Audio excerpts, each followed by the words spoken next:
అందరికీ నమస్తే, welcome to our channel.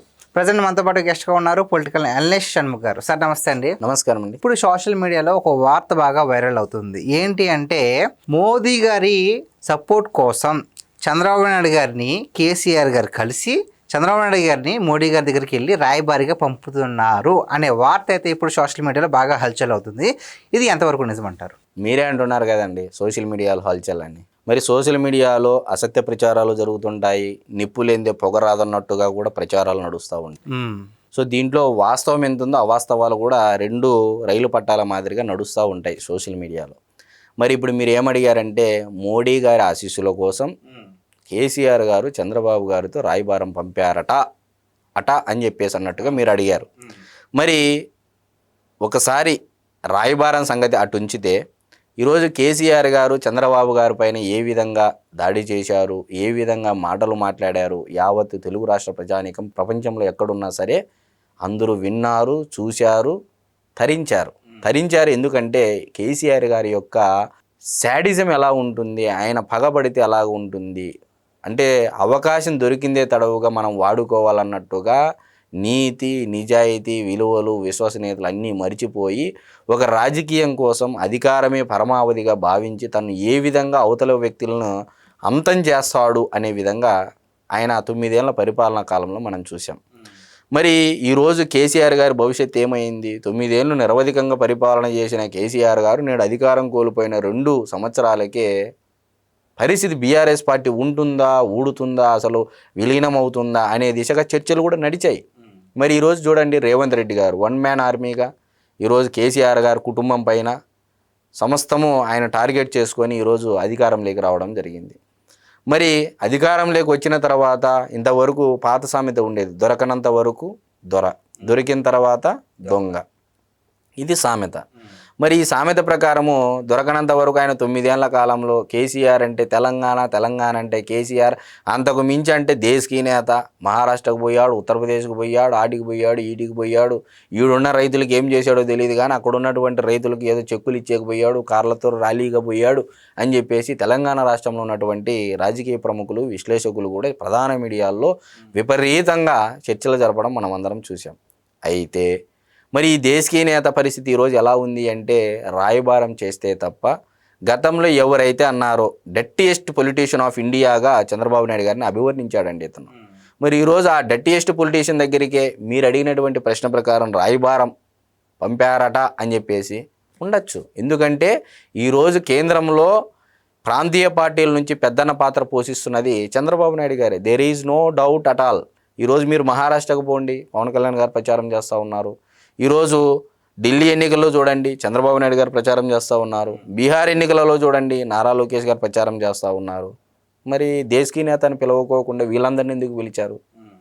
కాబట్టి నోరు ఉంది కదా అని మీద పడిపోతే మనకు కాని సమయము కాలము అన్నీ తెలుపుతాయి, నేర్పుతాయి అంటే కేసీఆర్ గారిని చూస్తే అర్థమవుతా ఉంది. సరే, ఈ వార్త నిజం అనుకుందాం కొంతసేపు. ఒకవేళ నిజంగానే చంద్రబాబు నాయుడు గారిని కేసీఆర్ గారు వెళ్ళి రాయబారిగా వెళ్ళమని అడిగితే ఈయన ఒప్పుకుంటారంటారు. ఇప్పుడు అదేనండి, ఇప్పుడు ఇది మనము చెప్పేదానికన్నా ప్రజలు కమెంట్ల రూపంలో తెలియజేయండి. కేసీఆర్ గారికి చంద్రబాబు నాయుడు గారు సహాయం చేయాలా వద్దా? చేయాలి అనుకునే వాళ్ళు కమెంట్ చేయండి, వద్దనుకునే వాళ్ళు కూడా కమెంట్ చేయండి అని చెప్పేసి నేను కోరుతా ఉన్నా. ఇకపోతే ఈరోజు ఎందుకు కోరుతున్నారు, ఎందుకు రాయబారం పంపుతున్నారు అనేది ఇక్కడ మనం ప్రధానంగా చర్చించాల్సినటువంటి విషయం. ఈరోజు కేసీఆర్ గారి సమస్త కుటుంబము కేసుల్లో ఇరుక్కొని ఉంది. ఒకవైపు కుటుంబంలో విభేదాలు, ఈరోజు కేసీఆర్ గారి విషయంలో గొర్రెల పంపిణీ విషయంలో, ధరణి పోర్టల్ విషయంలో, కాళేశ్వరం కాస్త కూలేశ్వరం అయిందని చెప్పేసి ఇప్పుడున్నటువంటి అధికార ప్రభుత్వం ఒకవైపు ఆరోపణ చేస్తూ ఉంది. జస్టిస్ పీసీ ఘోష్ కమిషన్ నివేదిక 600 పేజీల నివేదిక ఇస్తే దాంట్లో అవినీతి జరిగిందని చెప్పేసి పీసీ ఘోష్ కమిషన్ నివేదిక ఇచ్చింది.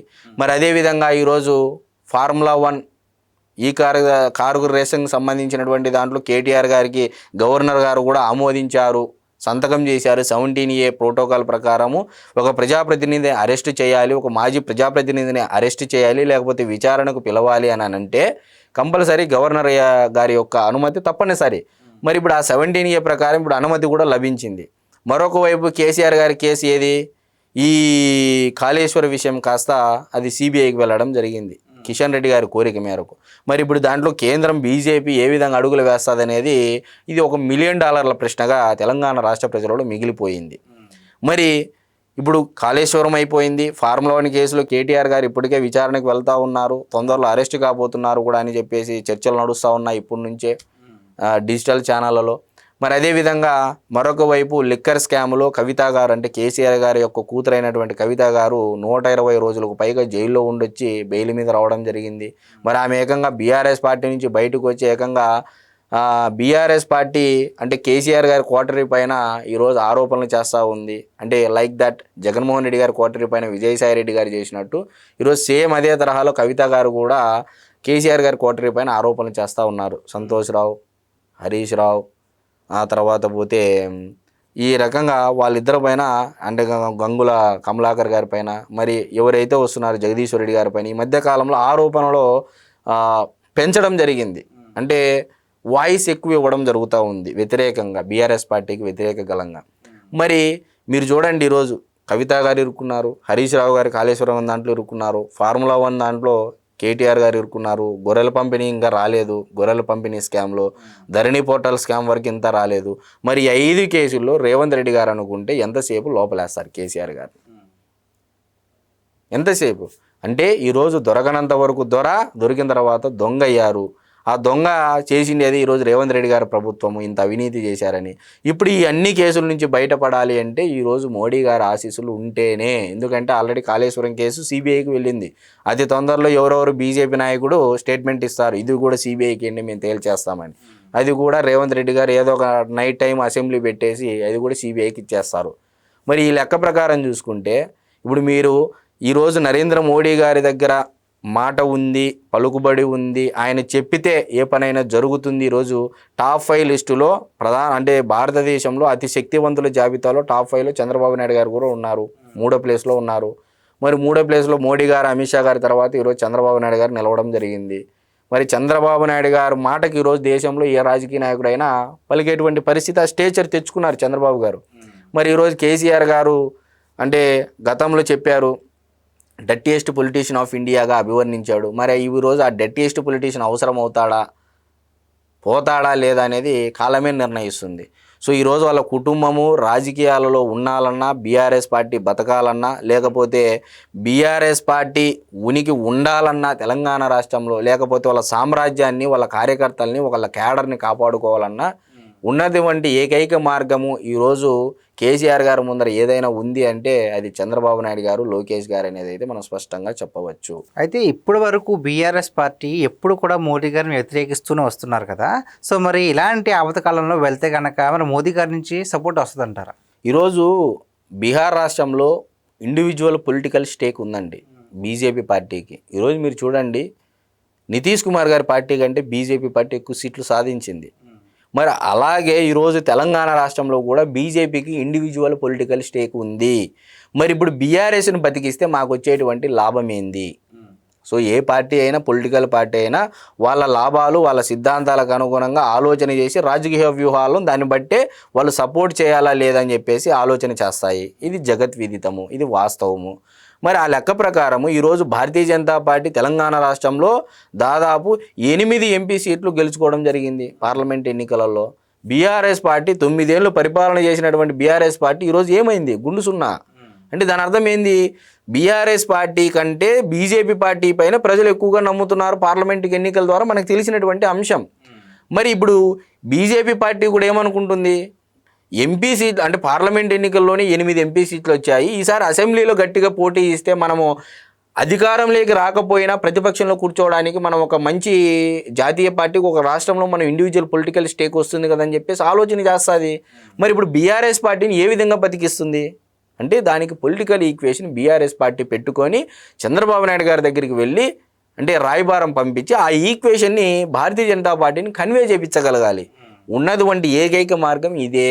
సో ఈరోజు బీఆర్ఎస్ పార్టీని తెలంగాణ రాష్ట్రంలో బతికిస్తే అల్టిమేట్గా ఆంధ్రప్రదేశ్లో జగన్మోహన్ రెడ్డి గారిని ప్రోత్సహించినట్లు అని చెప్పేసి తెలంగాణ తెలుగుదేశం పార్టీ అభిమానులు, కర్రు కొట్టిన కార్యకర్తలు వాళ్ళ మైండ్లో ఫిక్స్ అయిపోయింది ఇది. మరి ఇప్పుడు తెలుగుదేశం పార్టీ అభిమానులు ఒప్పుకోరు, బీఆర్ఎస్ పార్టీకి సపోర్ట్ చేస్తూ ఉంటే ఆ లెక్క ప్రకారం అయితే జూబ్లీ హిల్స్ ఉప ఎన్నిక విషయంలో బీఆర్ఎస్ పార్టీ సోషల్ మీడియాలో మొత్తం చంద్రబాబు నాయుడు గారి ఓల్డ్ ఫోటో కారుతో, అంటే అంబాసిడర్ కారుతో ఉన్నటువంటి ఫోటోలు తిప్పడం జరిగింది, ఓల్డ్ ఫ్రెండ్షిప్ అని చెప్పేసి. మరి తెలుగుదేశం పార్టీ గురించి ఎక్కువగా క్యాంపెయినింగ్ జరిగింది. మరి ఎక్కడైనా బీఆర్ఎస్ పార్టీ వైపు మొగ్గు చూపారా? తెలంగాణ తెలుగుదేశం పార్టీ అభిమానులు క్లియర్గా ఫిక్స్ అయిపోయారు. ఏమని ఫిక్స్ అయిపోయారు? కేసీఆర్ గారికి ఇక్కడ సపోర్ట్ చేస్తే అక్కడ జగన్మోహన్ రెడ్డి గారికి సపోర్ట్ చేసినట్టే అని చెప్పేసి తెలుగుదేశం పార్టీ అభిమానులు ఫిక్స్ అయిపోయారు.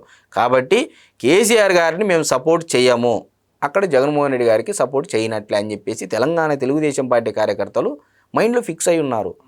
సో కాబట్టి ఈరోజు బీఆర్ఎస్ పార్టీ బతకాలన్నా ఉండాలన్నా ఒక పొలిటికల్ ఈక్వేషన్ పెట్టుకొని అది భారతీయ జనతా పార్టీ అధిష్టానానికి కన్వే చేయగలిగితే తప్ప, కన్వే చేయగలిగే వ్యక్తి ఎవరైనా ఉన్నారు ఈ దేశంలో అంటే కేసీఆర్ గారి కళ్ళకు అంటే ఎదురుగా నిలబడిన లిస్టు చూసుకుంటే ఫస్ట్ ప్లేస్లో చంద్రబాబు నాయుడు గారే.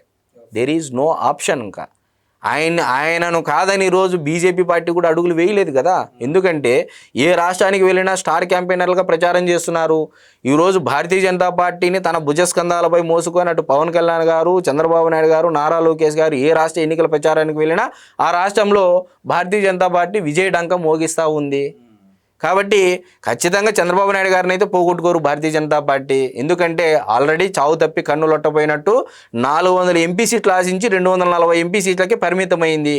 సో 300కు పైకి వచ్చినటువంటి స్థానాల నుంచి 240కి వచ్చారు అంటే సో భారతీయ జనతా పార్టీకి ఏ క్షణంలో ఏమైనా జరగచ్చు అనే ఒక ఊహతో డెఫినెట్గా చంద్రబాబు నాయుడు గారిని పక్కన పెట్టుకోవడం జరుగుతుంది. దీంట్లో డౌటే లేదు. సో ఇప్పుడు కేసీఆర్ గారిని ఆదరిస్తే ఎప్పటికైనా భారతీయ జనతా పార్టీకి ఇది ఒక హెడ్ఏక్గా మారుతుంది. ఎందుకంటే కాంగ్రెస్ పార్టీలో నా పార్టీని విలీనం చేస్తా, తెలంగాణ రాష్ట్రాన్ని ఇస్తానని చెప్పినటువంటి కేసీఆర్ గారు ముఖ్యమంత్రి అయితే విలీనం చేశారా? లేదు. మరి దళితులను ముఖ్యమంత్రి చేస్తా అన్నారు, చేశారా? లేదు.